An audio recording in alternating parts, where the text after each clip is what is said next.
Welcome to another episode of Eye of the Storm, a Guelph Storm podcast with myself, Ryan Drury, the voice of your Guelph Storm on Rogers TV. Very pleased to be joined by a very special guest, a former Stormer, longtime NHLer, and he's come back and joined the team in an executive position as advisor to the president. Very pleased to be joined by Dan Cloutier. Dan, thanks for doing this, my friend. Well, thanks for having me. I'm excited to be back. On that note, obviously you spent some time at the end of your OHL career with the Storm, posted great numbers in your brief stint there. What was it that drew you back to the organization and to come back to the junior hockey ranks and be involved with an organization like Guelph? What was it about the opportunity that kind of, drew you back in? Well, ever since I retired, I kind of stayed in hockey. I started in Barrie, and then worked my way up to the NHL, worked there for a number of years. And then I took a step back. I wanted to be home with my daughter and my son and spend more time with them and be involved in hockey and track and field and all different sorts of sports. And now they're getting older. So I'm excited to, start getting back into the game. And Guelph was an easy decision. Obviously, like you said, I got a chance to play there. My brother played there for a number of years. George was my coach back in the day in the American Hockey League. I've worked closely with Scotty Walker with player development in Vancouver. So for me, it was a natural fit. It worked out well, and I'm excited to get going here. Yeah, the hockey world, it is very, very small, and we all know that, I think. I want to go back to your playing days. Obviously, you spent a lot of time on some really great Sioux Greyhounds teams. Obviously, as we mentioned, you wrapped up your OHL career with the Storm. You posted incredible numbers, too. You had a 927 save percentage. I don't know if you keep track of that stuff, but you certainly endeared yourself to the Guelph faithful. What do you remember best about your junior career? I mean, it was a very different league back then. The game has changed for sure. It was maybe a little rougher back then. What do you remember best about your time as a junior hockey goalie?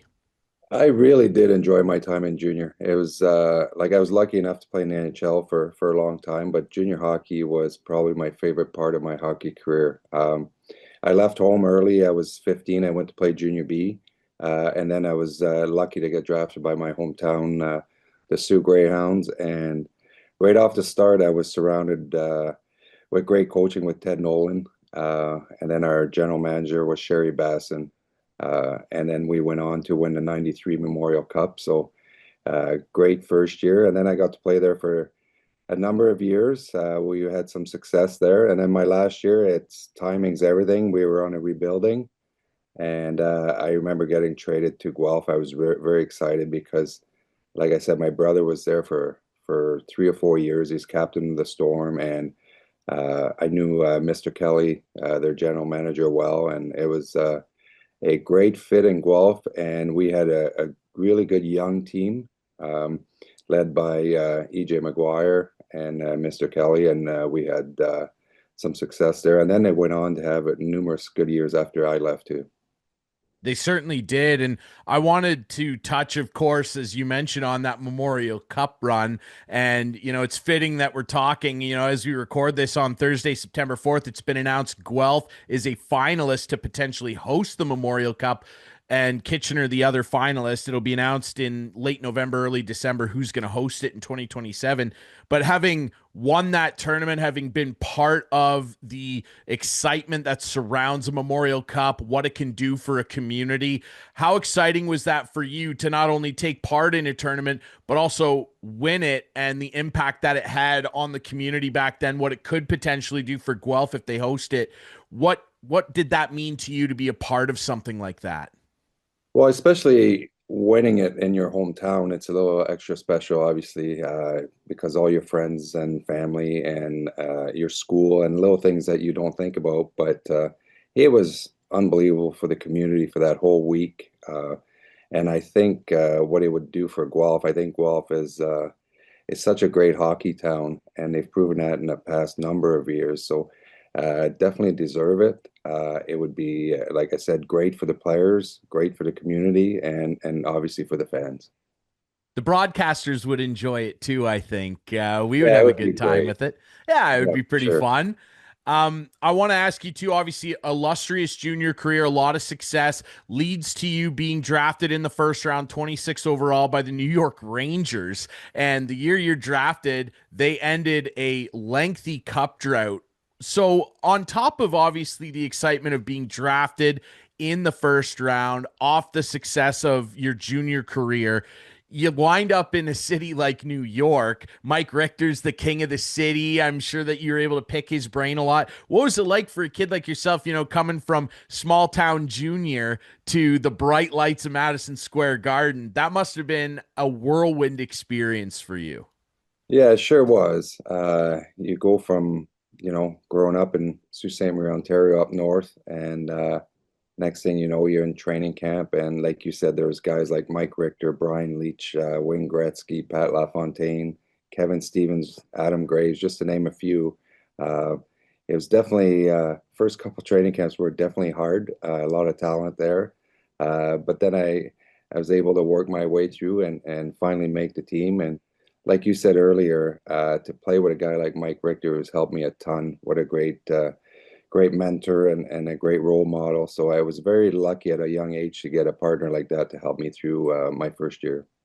Yeah, one of the most clutch goalies of all time for sure. And, you spend some time in New York, you jump over and spend a bit of time in Tampa. I know you kind of ended your NHL days as part of the Kings organization, but I think what a lot of people remember you best for were your years and some very successful years with the Vancouver Canucks. I know that's certainly what jumps out to me when I think of Dan Cloutier. And you were part of that West Coast Express team that had obviously another very popular former Storm alumnus in Big Bert, Todd Bertuzzi.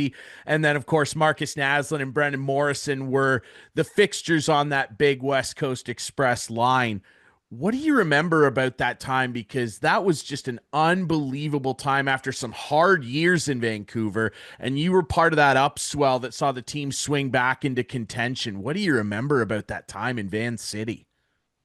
Well, I did enjoy my time there. It was great.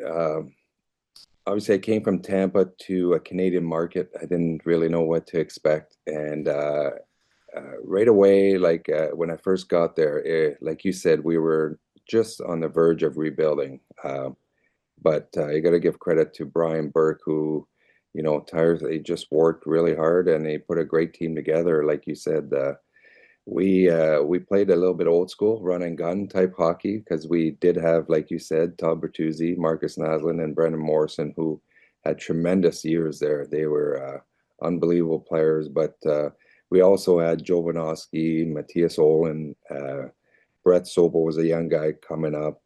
Salo was our another defenseman. Like we were deep. We're just a little bit young. The twins were coming in too, the Sedin twins.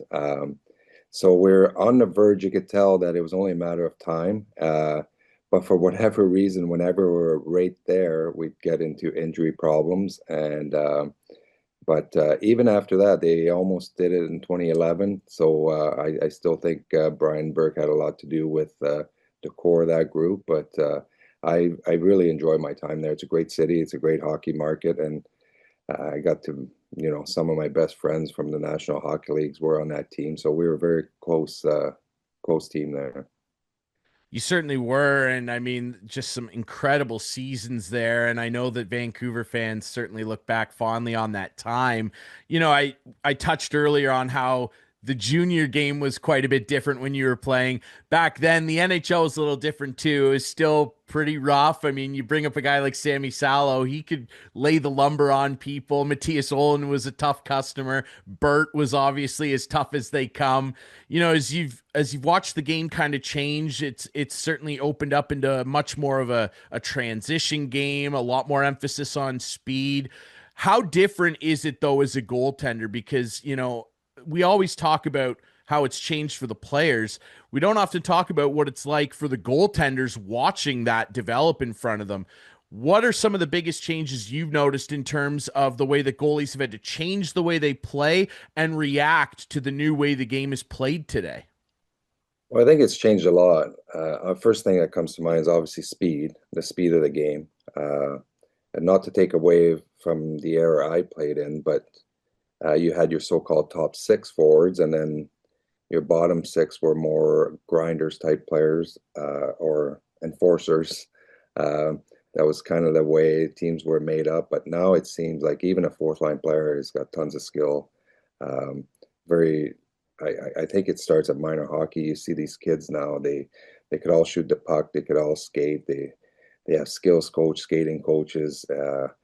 Back when I first started, we didn't really skate in the summer, and these kids now are doing it year round. They're great athletes. They're better athletes, obviously, but I think the speed and obviously the shot and with all the information that's out there with the coaches from the percentage of scoring a goal when you go east west on a pass and little things like that. It's just so much information for these kids to gather now. It's at your fingertips. So I think you could see the smart players definitely take advantage of that. Stylistically, it's changed a lot too, because I mean, certainly still in the early 90s when you were enjoying junior success and into the early part of your NHL career, there was still quite a bit of emphasis on the stand up style. Now it's really transitioned into full butterfly, the VH that gets talked about all the time. You know, looking back on how you started and how you would train and approach playing the position, it's obviously very different now. The data that you mentioned that guys can consume. What do you think is, some of the bigger differences in terms of the technique that goaltenders employ now that's very different to what you may have learned when you were coming up in the game? Well, I think it's similar. I think coaching has gotten a lot better. I think if you look at it, most teams, even in minor hockey, have goalie coaches. I didn't have a goalie coach till I was junior hockey. But I also think that was also a positive because you got to have your own instincts, your own style. You definitely had to pay more attention. I watched a lot of videos on the NHL goalies that I wanted to mimic. Now it's sometimes overcoached. So you have to be also careful. But as far as the top goalies that you see coming out of all these different countries, the top guys are all have the ability to read the game. They're all athletic. They're all flexible. Um, and the one that stick out a little more are the ones that have a little bit different instincts. They're not overcoached and they read the game well. But it's definitely like you said. There's the reverse. There's so many new terms for these young goaltenders, but I think it's a position that's definitely has gotten a lot better with coaching and equipment. I think we forget about the equipment too, but and the style. I think now with all the analytics and stuff, we try to make sure that we don't give the grade A's as much as they used to in the past. You mentioned the equipment. Obviously, when you started and got into junior, the equipment looked very different than what it kind of turned into in the early 2000s and kind of early 2010s before they kind of shaved some off of the pads. As you transitioned through that, though, especially in your Vancouver days when the technology was really starting to become apparent and change, did the new equipment that started to become more popular change the way that you had to play at all?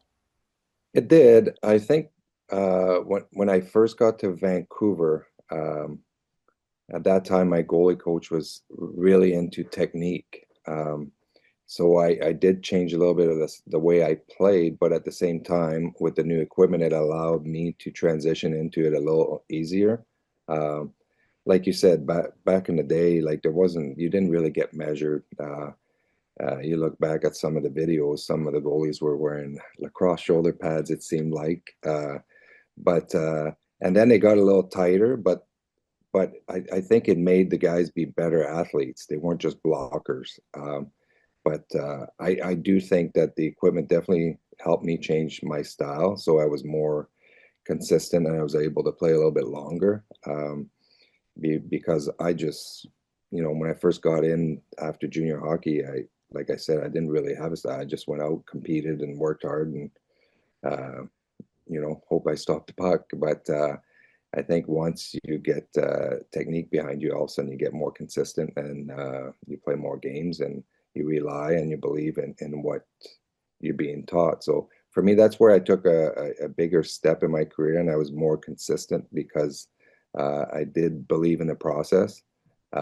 So yeah, equipment definitely played a huge role. I think it still does. It's crazy. I never thought like even 5 years ago that the equipment would get better, but it just keeps getting better and better for these up and young comers. Yeah, it certainly does, and like they keep finding ways to make it lighter. Too, it's crazy where the technology has taken us, even in the last 10 years, let alone 30. When you first crack the NHL, as a goaltender, there's already a lot of position or pressure on the position, rather. But then you're staring down the ice at some pretty great goaltenders in your day. You played with some guys that were extremely good Hall of Fame tier goalies. Who are some guys that you maybe found yourself looking down at the other end of the rink and going, man, I can't believe I'm facing off against this guy?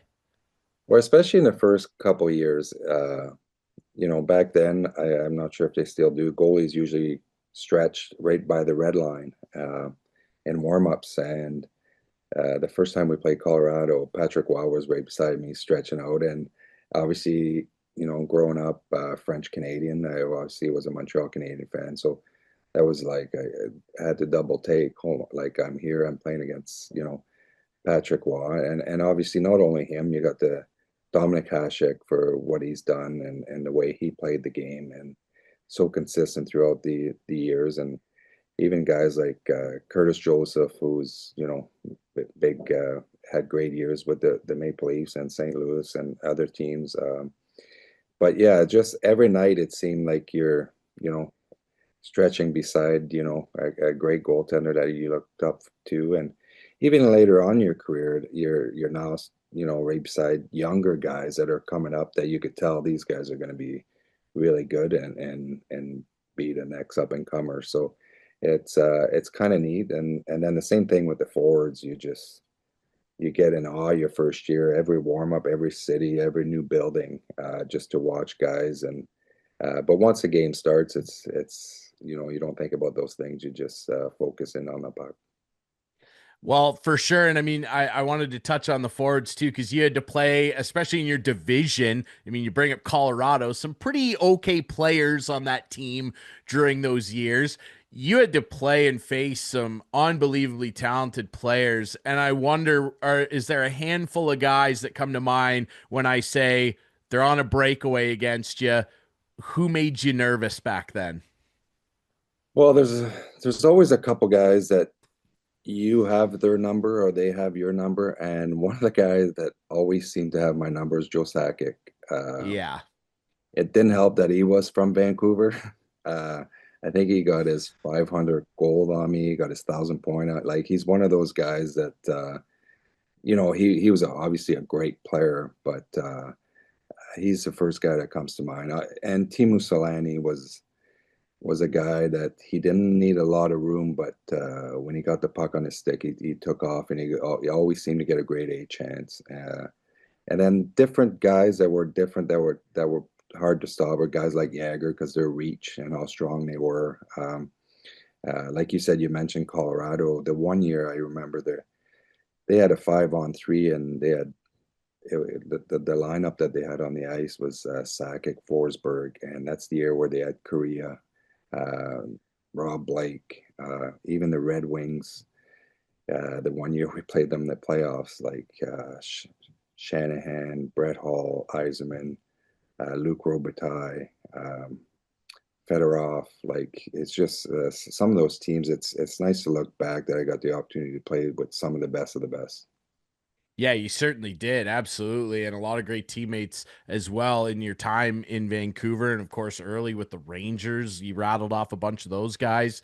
You know, talking about young goaltenders, like obviously you're an executive now with the Storm, but I'm sure that the young goaltenders that are on this team have maybe interacted with you and picked your brain a little bit about your career. And I'm of course talking about Zach Jovanovski and Colin Ellsworth, new guys like Cruz Resnick. What's it like for you to be able to kind of relate to these guys and share experiences? I mean, you were once a young kid in this league just like them. What's it like for you to be able to kind of impart some wisdom and help these guys out in a way and maybe work with Mike Parsons a little bit too, the goaltending coach? What's that like for you to be able to kind of share your wisdom?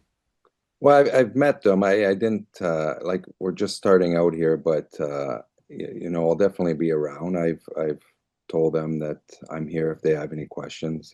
I've been through every scenario. I've been through the ups and downs, the good, the bad, and the injuries. Everything I traded, sent down, every hockey scenario I think I've been part of. So for me, it's my phone's there. I'm at the rink. I told them don't hesitate, come and ask questions. And I know right now it's busy time, it's training camp, but once things settle down, I'm sure they're going to take advantage of it. Now, one thing that I like to talk to the players about, and the goalies are always the most interesting, as we all know, there's a bit of a stigmatism with you guys. Goalies are weirdos, right? So I'm wondering, and I like to ask the guys, what were some weird, quirky things that maybe you did in your playing days that your teammates kind of looked at the side, like, what is this guy doing over here? Did you have any weird, superstitious stuff that you did that weirded guys out? I think we all have some sort of superstitions, but I don't know if I was, not that I know of that I was one of the weird ones, but I've had some weird partners. But I think same as players, like pregame meals, different little things, eat at the same place or drive the same way to the rink, little things to keep your mind off the actual game, not to overthink. So, but I can't think of like I didn't go out of my way to do anything to, to be weird or anything like that, or put my skate on differently or little things like that. For me, it was maybe the way I take my stick or something. It wasn't a big deal, or it's more of a pregame meal, and the way I take my stick, I guess, were two of the things that were superstitious to me. Okay, so you don't think you were that weird. We'll have to check with some of your former teammates. Maybe you're weirder than you think, Well, Dick. You that's know, the thing. Like, who knows? Like, maybe they do think I'm weird, but as long as I don't know about it, I'm fine with it. yeah, it didn't matter. You had plenty of success anyway. What do you care?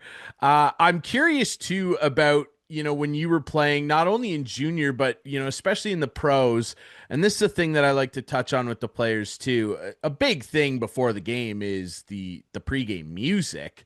Who was kind of controlling that during your playing days, especially in Vancouver? And what was the popular music? Because these guys, you'll find out, they're huge country nuts. It's country blaring in the dressing room. Was that the routine when you were playing? What was going on in the locker room?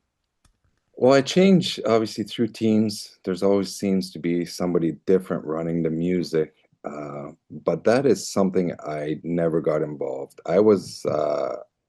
I actually, most of the teams I played on, I would hang out with the trainers in the skate sharpening room, just to be away. And I don't know, I was always really close with the training staff. So I would hang out there for a bit. Then I would go in the medical room and hang out there. And then later on in my career, all of a sudden everybody's playing soccer before the game.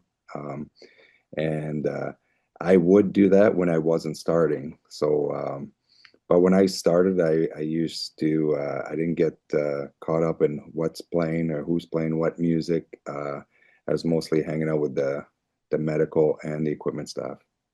Maybe that's what your teammates thought was weird, that you Yeah, were with maybe the that's met. why. Maybe Couldn't that's what find it me is. anywhere. Yeah. Absolutely. Yeah. Where's Clay? Is he starting? Yeah. I'm curious if they did hand you the cord, what would you be throwing on music wise? Is there any preference? Well, I think it changes through the years. Obviously, when those years when we were playing, it was the old hair bands, Guns N' Roses, Motley Crue, Metallica, Yes. the Osbourne. Like those were the go-to songs that I remember. But even in the Sioux going back, our playoff songs after every game was country. It was Fishing in the Dark. A So classic. yeah, so that obviously stayed with me throughout all the years because every time it comes on, it brings memories. Uh, but yeah, for me, it was mostly hair bands, like I talked about. So Yeah, that makes sense. That was the popular thing back. You had to get pumped up. Little Metallica on there, why not? Dan, I really appreciate you doing this. I'll close with this. Obviously, you've had an incredible hockey career. The game's been very good to you, and we're very excited to have you back in the Royal City. How special is it for you to be able to come back to an organization that you have ties with, take on a role like this, and be part of this club again? How special is that for you personally? it is. Like I said, I've been coaching minor hockey throughout. So this year I kind of stepped away for different reasons, and I had talked to Guelph in the past number of years to get involved, and this year it made sense. And did I have other opportunities for other teams? Sure, I did. But Guelph has always been, special, not only for me, but for our whole family, because, my brother left home at 16 and he grew up in Guelph, and I have friends there from the players I played with that still live there. And I think it's if you're going to get involved, it's always nice to get involved with the people you know. Like I said, I've known George, I've known Scotty, a number of the staff. So for me, it made sense. Excited to be back with the Guelph Storm, and also to learn and get to where we all want to be. And I think we took a huge step today that we're the finalists to Memorial Cup. Hopefully, we could take that home and build from there. Absolutely. Be very exciting. Well, I can tell you the fans are excited to have you back in town. We're excited to have you here. Thanks so much for doing this, Dan. Really, really appreciate this. Thank you. I appreciate it. All right, everybody, remember you can find this podcast on all your favorite podcast apps, YouTube, the team's social media. And remember, come down to the Sleeman Center box office or go on the Guelph Storm website, get tickets. You might run into Dan Cloutier. You never know at the Sleeman Center. We'll be back next week with more Eye of the Storm.